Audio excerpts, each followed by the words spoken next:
Hello students, welcome to Global Knowledge Academy NEET Previous Year Question Solving Section. இந்த செக்ஷனில் நம்ம NEET 2025 question paper solve பண்ணிகிட்ருக்கோம். அந்த வகையில் இன்றைக்கி நாம் கெமிஸ்ட்ரி ரிலேட்டடான ஒரு ஸ்டேட்மெண்ட் கொஷின் பார்க்க போகிறோம். கொஷின் என்னென்னு பார்க்கலாங்களா? கொஷின் என்னென்னா, ஸ்டேட்மெண்ட் 1ல் ferromagnetism is considered as an extreme form of ஃபெரோமேக்னட்டிசம்னு கொடுத்துருக்காங்க.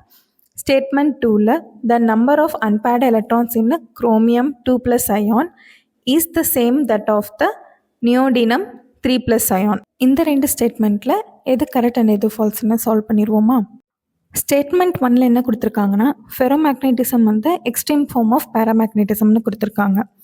அதாவது ஃபெரோமேக்னட்டிசம்னா ஒரு பெர்மனன்ட் மேக்னைஸ்டு ஒன், பேராமேக்னட்டிசம்ங்கிறது டெம்பரவரி ஒன். அதில் எக்ஸ்டர்னல் ஃபீல்ட் ரிமூவ் பண்ணிட்டீங்க அப்படின்னா உங்களுக்கு அங்கே வந்து மேக்னடைஸ்டு மொமெண்ட் வந்து கண்டுபிடிக்க முடியாது. ஆனால் ஃபெரோமேக்னட்டிசமில் உங்களுக்கு பெர்மனெண்ட்டாக இருக்கும்.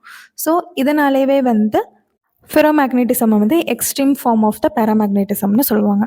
ஏன் இதை பேராமேக்னட்டிசமோட ரிலேட் பண்ணுறாங்க அப்படி? ரெண்டுமே வந்து அன்பேர்ட் எலக்ட்ரான்ஸோட மேக்னெட்டிக் மொமெண்ட்டை தான் சொல்லும். So statement 1 is a true. Next statement 2ல் என்ன கொடுத்துருக்காங்கன்னா, குரோமியம் 2+ அன்பேர்ட் எலக்ட்ரான்ஸும் நியோடினம் 3+ அன்பேர்ட் எலக்ட்ரான்ஸும் சேமாக இருக்குன்னு கொடுத்துருக்காங்க. ஆனால் குரோமியம் வருது 24, அதுலேருந்து 2 எலக்ட்ரான்ஸ் போச்சு அப்படின்னா உங்களுக்கு 3d4 வரும்.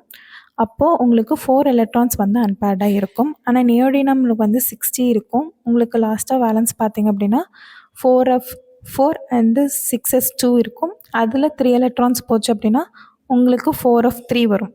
அதில் 3 அன்பேர்ட் எலக்ட்ரான்ஸ் இருக்கும். அப்போது இதுலேயே தெரியுது உங்களுக்கு ரெண்டுக்குமே சேம் அன்பேர்ட் எலக்ட்ரான்ஸ் இல்லை அப்படின்னு. ஸோ ஸ்டேட்மெண்ட் 2 வந்து ஃபால்ஸு. நம்மளுக்குரிய ஆப்ஷனில் தேர்ட் ஆப்ஷன் வந்து கரெக்ட். இந்த மாதிரி மோர் கொஷின் சால்விங் வீடியோஸ் பார்க்கணுமா? அதுக்கு குளோபல் நாலேஜ் அகாடமியை மறக்காமல் ஃபாலோ பண்ணி சப்ஸ்கிரைப் பண்ணிக்கோங்க. தேங்க்யூ.